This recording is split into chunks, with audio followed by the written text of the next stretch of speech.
Hi friends, இன்றைக்கி நம்ம பார்க்க போகிறது விளக்கேற்றும் போது நம்ம எந்த வகையான திரிகளை உபயோகித்தால் நம்மளுக்கு பலன் கூடுதலாக கிடைக்குங்கிறத பற்றி நான் இன்றைக்கி உங்கள்கிட்ட ஷேர் பண்ணிக்க போகிறேன்.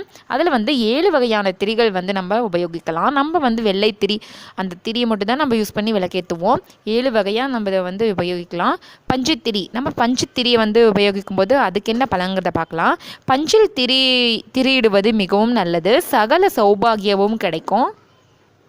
தாமரை தண்டில் நம்ம திரி தண்டை எடுத்து நம்ம திரியாக போடும்போது தீபம் ஏற்றும்போது முன்வினை பாவத்தை போக்குன்னு சொல்லுவாங்க. செல்வம் நிலைத்து நிற்கும். தாமரை தண்டில் அவ்வளோ ஒரு மகிமை இருக்குது. வாழைத்தண்டு அடுத்தது, 3வது வாழைத்தண்டை நூல் பாகமாக பக்குவப்படுத்தி திரியிட்டு குழந்தை செல்வம் உண்டாகும்னு சொல்லுவாங்க. அந்த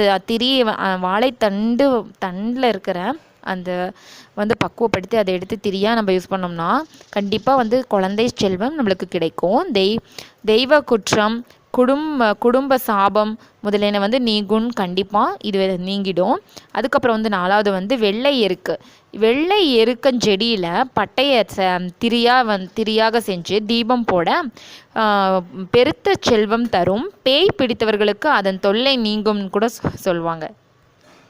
புது வெள்ளை வஸ்திரங்கள் 5வது, புது வெள்ளை வஸ்திரங்களில் பன்னீர் விட்டு காய வைத்து திரியாக பயன்படுத்த உத்தம பலனை காணலாம்னு சொல்லுவாங்க பெரியவங்க.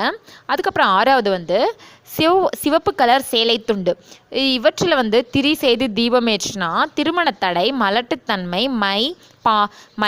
பாச செய்வினை தோஷங்கள் யாவும் விலகிடுன்னு சொல்லுவாங்க. அதுக்கப்புறம் நீல மஞ்சள் சேலை துண்டு 7வது.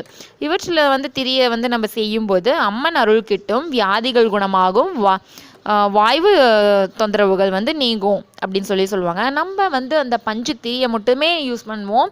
இந்த மாதிரி நீங்கள் பஞ்சு திரியிலையோ இல்லை தாமரை தண்டில், வாழைத்தண்டில், வெள்ளை எருக்கம் அந்த பட்டையில், புது வெள்ளை வஸ்திரங்களில், சிவப்பு கலர் சேலை துண்டில், நீல மஞ்சள் சேலை துண்டில் இதை மாதிரி நீங்கள் விளக்கேற்றி பாருங்கள். கண்டிப்பாக உங்கள் வீட்டில் கண்டிப்பாக ஒரு மாற்றம் கிடைக்கும். நன்றி.